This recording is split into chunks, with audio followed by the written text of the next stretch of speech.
아멘. 오늘 우리 주시는 말씀 고린도전서 4장 6절부터 13절까지 말씀입니다. 고린도전서 4장 6절부터 13절까지 말씀 같이 한 목소리로 읽겠습니다. 형제들아, 내가 너희를 위하여 이 일에 나와 아볼로를 들어서 본을 보였으니 이는 너희로 하여금 기록된 말씀 밖으로 넘어가지 말라 한 것을 우리에게 배워 서로 대적하여 교만한 마음을 가지지 말게 하려 함이라. 누가 너를 남달리 구별하였느냐? 내게 있는 것 중에 받지 아니한 것이 무엇이냐?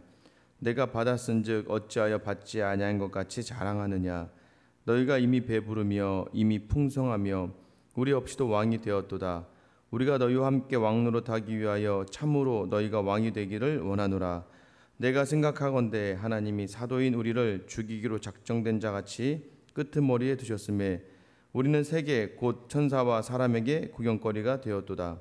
우리는 그리스도 때문에 어리석으나 너희는 그리스도 안에서 지혜롭고 우리는 약하나 너희는 강하고 너희는 존귀하나 우리는 비천하여 바로 이 시각까지 우리가 줄이고 목마르며 헐벗고 매맞으며 정처가 없고 또 수고하여 친히 손으로 일을 하며 모욕을 당한즉 축복하고 박해를 받은즉 참고 비방을 받은즉 권면하니 우리가 지금까지 세상의 더러운 것과 만문의 찌꺼기 같이 되었도다. 아멘. 할렐루야. 성도에게 있어 가장 중요한 것은 천국을 경험하며 살고 있는가입니다. 어제 하루, 이번 한 주 여러분 살아가면서 얼마나 많은 천국이 여러분 안에 경험되어지고 있습니까? 천국을 경험할 수 있는 방법이 무엇이냐? 이 고린도전서에서 가장 강조하는 영성은 두렵고 떨림으로 하나님께 구하는 영성입니다. 그러니까 너희의 지혜와 너의 자랑과 세상의 것으로 자꾸 무언가를 채우려 하는 것이 아니라 하나님을 경외하는 심정으로 내게 주어진 구원의 그 감격으로 두렵고 떨리는 마음을 가지고 하나님 앞에서 서 있는 것, 그때 비로소 천국을 경험하게 된다는 겁니다. 여러분 그러지 않습니까? 오히려 마음 졸이면서 기도하고 조금 이제 거기에 대해서 하나님이 일하시기를 기대하면서 계속 준비했던 것들에 대해서 너무나 신기하고 놀라울 정도로 특별한 일이 일어나지 않는 경우도 많이 있어요. 월요일 날 이제 저희 넷째 아이가 태어나서 처음으로 이제 치과를 갔습니다. 치료를 이제 지난주에는 검진을 받고 이제 아내가 뭐 막내니까 뭐 언니 오빠 먹는 뭐 엄청나게 단 거 많이 먹으니까 다 썩었죠.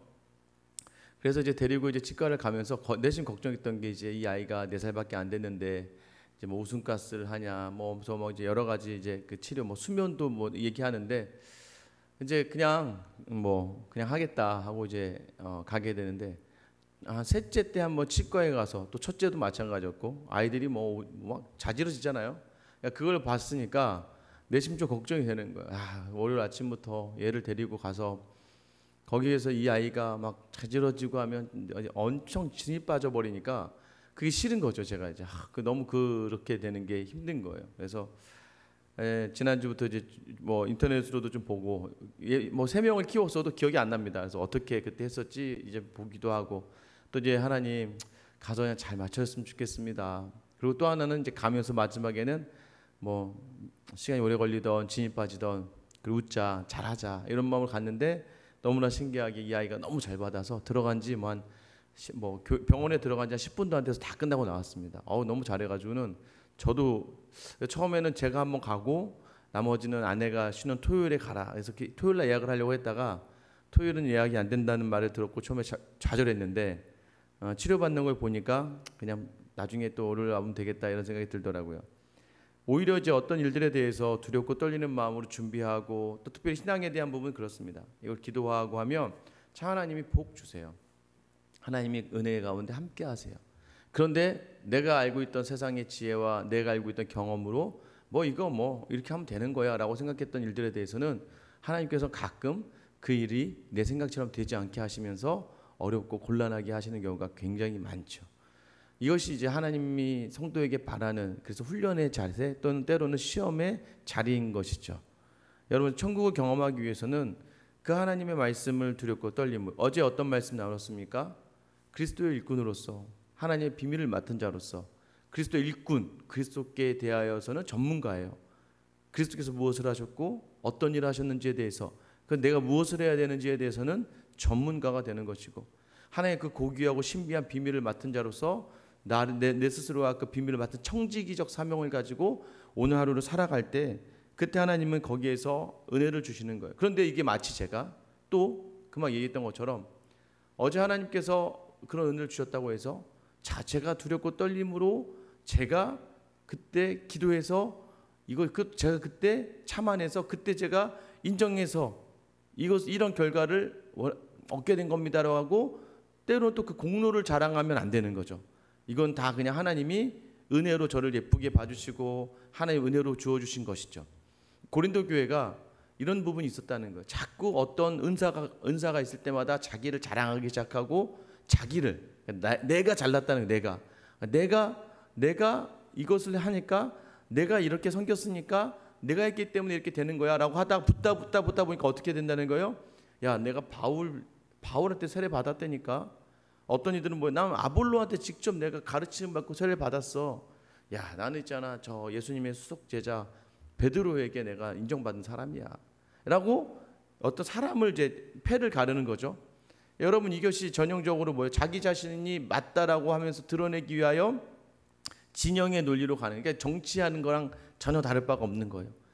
그러니까 온전한 생각, 합리적 생각은 없고 힘으로 자기를 드러내기 위해서 자꾸 갈라지니까. 그러니까 은사를 아무리 많이 줬어도 그 은사에 초점이 맞춰지니까. 너 무슨 일 했어? 그래서 너 어떤 은사가 있어? 이런 식으로 자꾸 가버리니까 이제 바울이 그것을 보면서 고린도 교회에게 강하게 이야기하고 있는 것이죠. 6절 말씀 보세요. 형제들아, 내가 너희를 위하여 이 일에 나와 아볼로를 들어 본을 보였으니 그리스도의 일꾼과 하나님의 비밀 맡은 자로서의 일꾼의 본을 보였다는 거예요. 너희로 하여금 기록된 말씀 밖으로 넘어가지 말라 한 것을 우리에게서 배워 서로 대적하여 교만한 마음을 가지지 말게 하려 함이라. 자, 그러면 이제 우리가 여기서 하나 알 수 있는 게 있어요. 뭐냐면 말씀 밖으로 나가는 사람 특징이 뭐라는 거예요? 말씀 밖으로 나가는 사람 특징은 서로 대적하는 사람이에요. 교만한 마음을 가진 사람이에요. 여러분, 말씀 안에 거할 때는 어떻게 되는 거예요? 화평하는 거예요. 서로 존중해 주는 거예요. 겸손한 거예요. 말씀 안에 거하는 사람의 특징은 자기 자신을 자꾸 두렵고 떨림으로 돌아본다는 거예요. 그러나 말씀 밖으로 나아가는 사람의 특징이 뭐예요? 자꾸 서로 간에 상대방을 비판하고 판단하고 정죄하고 대적하고 세상의 것을 가지고 다른 사람들을 바라보기 시작한다는 것입니다. 그래서요, 이러지 않게 하기 위해서 내가 너에게 다시 이 말씀 너를 가르치고자 한다라고 바울이 이야기하는 것이죠. 왜 그럴까요? 7절 말씀 보세요. 누가 너를 남달리 구별하였느냐? 내게 있는 것 중에 받지 아니한 것이 무엇이냐? 네가 받았은즉 어찌하여 받지 아니한 것 같이 자랑하느냐? 너희가 이미 배부르며 이미 풍성하며 우리 없이도 왕이 되었도다. 우리가 너희와 함께 왕노릇하기 위하여 참으로 너희가 왕이 되기를 원하노라. 이제 비꼬는 거예요, 바울이. 야, 누가 너 그렇게 구별되어 세웠니? 너는 왕이 되었구나. 뭐예요? 이미 배부르네. 이미 풍성하네. 야, 배가 부르구나. 이 표현이 뭐예요? 너희는 정말 스스로가 이제 이미 왕의 자리에 있다는 거예요. 제가 어제도 얘기했지만 아니, 여기서 얘기한 게 아니군요. 이제 성경개관학교에서 얘기했네요. 네. 창세기부터 요한계시록까지의 가장 큰 전쟁과 싸움 뭐라고 얘기했습니까? 내가 왕이냐 하나님이 왕이냐의 싸움이에요. 창세기에서도 아담과 하와가 자기가 하나님처럼 되고자 했어요. 하나님이 누군데요? 자기들의 왕이거든요. 주인이거든요. 하나님처럼 되고자 하는 마음으로 선악과를 먹으면서 죄가 시작되잖아요. 요한계시록에 가서도 마찬가지예요. 하나님을 대적하는 세력의 핵심은 누구예요? 바로 인간이에요. 왜냐하면 마귀와 사탄은요, 이미 하나님께 졌어요. 그래서 그 마귀와 사탄이 유일하게 이용할 수 있는 것이 하나님의 사람들의 심리를 건드리고 상황을 건드려서 우리로 하여금 하나님을 대적하게 하기 위한 것이에요. 선악과도 뱀이 하와와 아담을 꼬시긴 하지만 먹게 하지는 못해요. 그 선택은 누가 하는 거예요? 내가 하는 거예요. 그래서 내 인생의 주인을 나로 삼아가느냐, 내 인생의 주인을 하나님으로 삼아가느냐인데, 지금 바울과 아볼로가 뭐라고 이야기하는 거예요? 너희는 구별된 것이 너희의 힘으로 된 줄 알고 있구나. 아, 니네가 지금 잘해서 그렇게 생각하고 있구나. 니네 이미 배가 부르구나. 야, 니네 풍성하구나. 니네 스스로 왕이 되었구나. 와, 니네가 스스로를 왕이라고 생각할 정도로 완전 교만하고 정말 니네 자만하구나. 그럼 차라리 진짜 왕이라 되라야. 그럼 나도 네 왕 돼서 나도 좀 편하자 라고 얘기하는 거예요. 왜요? 지금 너희를 구별하여 세우신 분은 하나님이시라는 거예요. 그러니까 스스로 구별된 것이 아니라 너희는 구별받는 구별된 은혜를 받은 사람이라는 거예요. 그러면서 탄식하면서 지금 바울과 아볼로가 이 고린도 교회를 향해서 이야기하는 거예요. 교회에서도 마찬가지예요. 야, 네가 왕이구나. 교회 안에서도 내 마음대로 하고, 가정도 마찬가지. 교회 가정도 내 거고, 야, 네가 왕이구나. 어쩌면 하나님이 오늘 우리에게 주시는 책망일 수 있어요. 자녀를 바라보면서, 남편과 아내를 바라보면서 가정 안에서도 다 네 마음대로 하려고 그러는구나.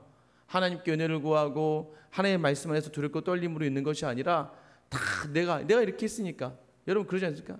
내가 이만큼 했잖아. 우리 집에 이만큼 한 거잖아 라고 하면서 내가 왕이 되려고 하는 마음들, 특히 교회 안에서도 마찬가지예요. 교회에 누가 왕이고 누가 주인입니까? 오직 예수 그리스도만 교회의 주인 되어주시는 것이죠. 말씀 안에 거한다는 건 뭐예요? 계속해서 내려놓고 순종하고 섬기고 이해하고 관용하고 포용하고 그리고 배려하는 것이죠. 왜요? 사도 바울은 자기들의 처지를 이렇게 얘기합니다. 9절부터 11절인데요. 내가 생각하건대 하나님의 사도인 우리를 죽이기로 작전된 자같이 끄트머리에 두셨음에, 이건 사형선고라는, 우리는 마치 사형선고 받은 사람처럼 인생의 끝에 두셨다. 우리는 세계 곧 천사와 사람에게 구경거리가 되었노라. 하나님의 천사들에게도 이 세상 사람들에게도 마치 구경거리가 되는 그러한 비참한 처지를 이야기하는 거예요. 10절, 우리는 그리스도 때문에 어리석으나 너희는 그리스도 안에서 지혜롭고, 우리는 약하나 너희는 강하고, 너희는 존귀하나 우리는 비천하여. 11절, 바로 이 시각까지 우리가 줄이고 목마르며 헐벗고 메마르며 정처가 없고. 12절, 또 수고하여 친히 손으로 일을 하며. 너희는 왕처럼 사는구나. 근데 우리는 죽은 사람처럼 사는구나. 우리는 정말 보잘것없는 것처럼 살아가는데 너희는 왕처럼 살아간다는 거예요. 세상이 보기에 우리는 미련한 모습으로 살아가고, 그런데 너희는 지혜롭고, 너희는 또 존귀해 보이는데 우리는 비천하고, 그렇게 우리는 줄이고 목마르며 헐벗고 메마르며 정처 없이 살았다. 여러분 이것이 굉장한 이제 이 바울의 그 이제 말의 논리인데요. 니네가 지금 바울파래며, 너네 지금 아볼로파래며. 야, 바울인가 나와 아볼로는 사형 선고 받은 사람처럼 복음 때문에 매맞고 고통당하고 아픔 속에서 그렇게 세상에 구경거리가 되는 것처럼 살아가는데, 너네는 바울을 따른다고 이야기하고 아볼로를 따른다고 이야기하고 게바를 따른다고 이야기하면서, 야, 너희는 왕처럼 사는구나. 너희는 너희가 드러낼 자랑을 다 하고 너희가 드러낼 유익을 다 가지려고 노력하고 너희는 너희만 생각하며 삶을 사는 곳인데 이게 지금 맞는 건가? 라고 지금 오히려 반문하고 있는 거예요. 우리는 이렇게 비참하게 살아가는데 왜 우리가 비참하게 살아냐면, 우리는 미련하고 니네는 참 똑똑하구나 라고 이야기하는 것이죠. 그리고 또 더 나아가서 뭐라고 해요? 또한 우리가 12절에 수고하여 친히 손으로 일을 하며. 바울은 그 전까지는 교회에서는 일을 하지 않았습니다. 여러분 아셔야 돼요. 그러니까 자꾸 고린도 교회에서 바울이 장막지기를 한 일을 가지고 목회자들의 이제 이중직에 대해서 이야기합니다. 근데 제가 몇 번 얘기했지만 사실은 그 상황과 형편에 따라서요. 만약에 저도 우리 교회가 너무나 힘들고 어려우면 저도 뭐 낮에 제가 뭐 말씀 볼 여력이 있겠습니까? 나가서 일을 해서 최소한 제 생계와 교회 살림을 챙겨야죠. 그런 목사님들도 많이 있으세요. 그런데 이 당시에 바울의 역할은요, 그 전까지는 그 빌립보 교회, 데살로니가 교회에서 매번 헌금을 보내줬어요. 그 헌금으로 자신은 복음을 전파하는 일에만 계속 할애를 한 거죠.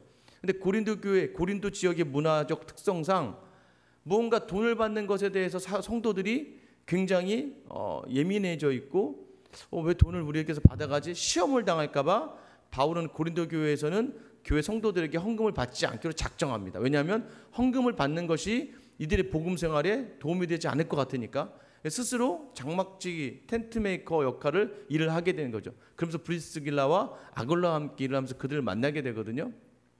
이것도 무엇입니까? 내가 내 손으로 수고하면서 바울은 그들의 믿음, 너희의 믿음 때문에 나는 이 고생을 하면서도 말씀을 전했다라고 이야기하는 거예요. 결국 바울은 무엇을 하든지 간에 복음에 초점이 맞춰진 삶을 살았다라고 이야기하면서 뭘 얘기해요? 그리스도를 따른다는 것은 고통이 수반되는 것이다. 그러나 정말 중요한 것은 그 복음 때문에 내가 사는 것이다라는 그 복음으로 살아내는 바울의 고백이 여기 담겨져 있습니다. 그리고 그러나 특징이 뭐예요? 이런 사람들이 나 우리 죽게 됐다 낙심하고 넘어지는 게 아니라요. 12절 하반절부터 13절입니다. 모욕을 당한즉 축복하고 박해를 받은즉 참고 비방을 받은즉 권면하니 우리가 지금까지 세상의 더러운 것과 만문의 찌꺼기같이 되었도다. 우리가 아무리 그렇게 비참해 보여도 모욕을 당해도 우리가 축복할 수 있었던 넉넉한 마음이 십자가의 은혜로 있었고, 박해를 받으면서도 참아낼 수 있는 그 인내가 그리스도의 십자가 속에 있었고, 비방을 받았으나 오히려 그들을 권면할 수 있는 그 여유와 평강이 우리에게 있었다라는 거예요. 여러분, 이게 바로 십자가의 능력이에요. 하나님의 비밀의 능력이에요. 무엇입니까? 이것이죠. 믿지 않는 친구들이요, 저를 보면 이렇게 합니다. 갑자기 이제 대학교 친구들 가끔 이제 연락이 오고 나면 제가 목사가 된 것에 놀라는 친구들이 정말 많습니다. 막 장난으로 막 저에게 온다 그러면 제가 오지 말라고 합니다. 항상 이제 MT 같은 데 가도 제가 거의 사회를 제가 다 봤습니다. 갑자기 막 제 상황을 알고 있는 친구들이 있으니까 내가 니네 교회 한번 가볼게 그러면 제가 오지 마라. 내 과거가 드러나는 게 싫다 하고 이제 웃으면서 얘기하지만, 중요한 것은 무엇입니까? 목사 그거 힘들잖아. 어떻게 하니? 여러분, 물론 육체적으로는 힘이 들죠. 아직 저도 저희 세대 자체들도 전부 다 새벽 기도가 익숙하지 않은 세대이지만 새벽에 일어나야 되고 준비해야 되고 말씀을 전해야 되고 또 그 모든 교회의 행정들을 짜야 되고 계획을 해야 되고 성도들을 돌아봐야 되는 모든 상황이 사실은 쉽지는 않습니다.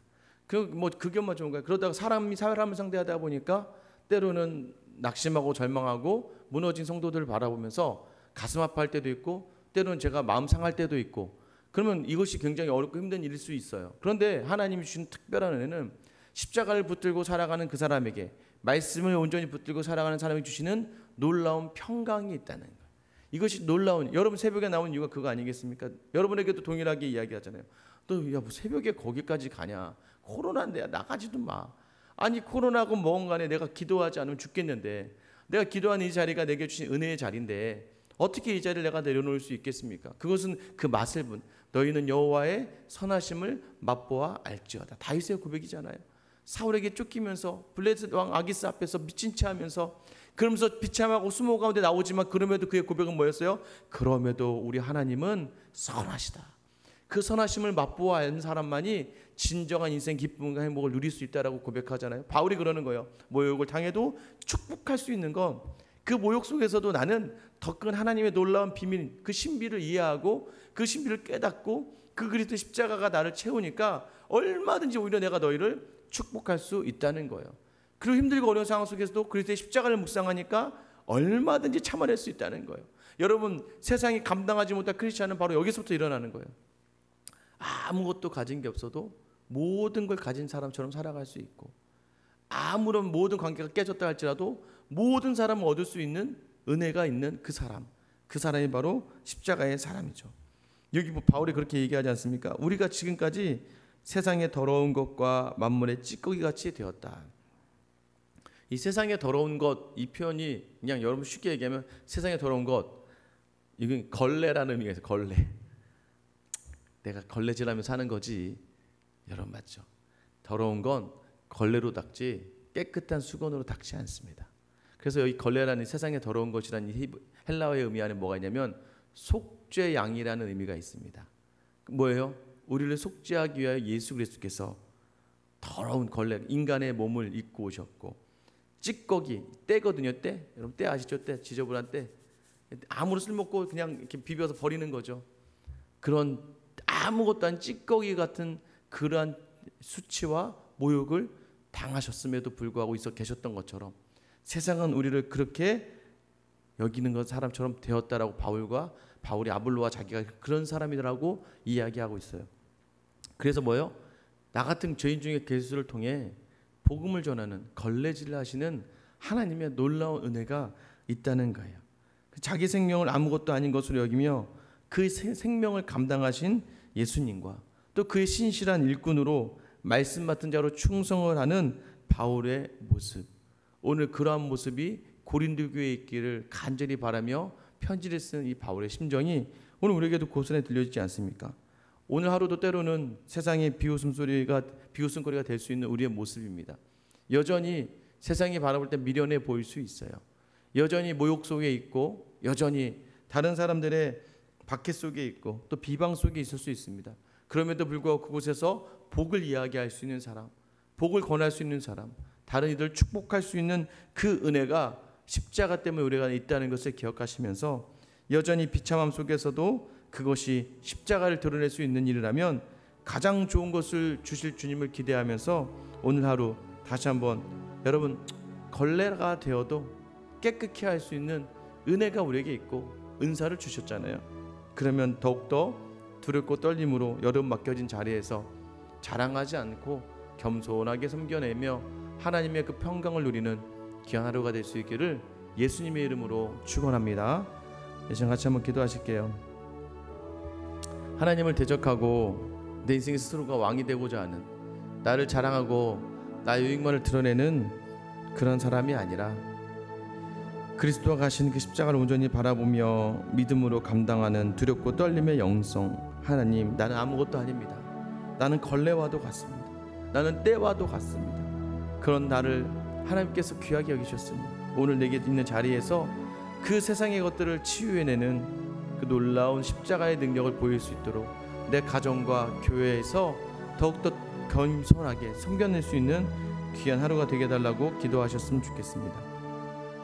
특별히 생수한교회가 다른 이들 대적하고 교만한 마음이 아니라 저주를 축복으로 바꿀 수 있는 축복의 통로를 감당해내는 우리 생수한교회가 되게 해달라고, 또 코로나의 어려움 속에서 여전히 폭우의 어려움 속에 있는 자들을, 신음하는 자들을 주님 불쌍히 여겨주시고 은혜 내려달라고, 특별히 이준호 선교사님 계십니다. 카코가 메구미 교회 이제 거기도 4월달에 부임해서 정말 교단에서 목회자가 없는 곳에 파송해서 몇 명 되지 않는 성도들과 함께 예배하고 있습니다. 그곳에서 마음껏 말씀을 전하고 마음껏 하나님을 이야기할 때 교회에 하나님 임재하시고 이끌어주시는 귀한 은혜가 있게 해달라고 나와 교회와 이 나라 민족, 특별히 이준호 선교사님 위해서 우리 주님이라만 부르며 기도하며 나아가겠습니다. 주여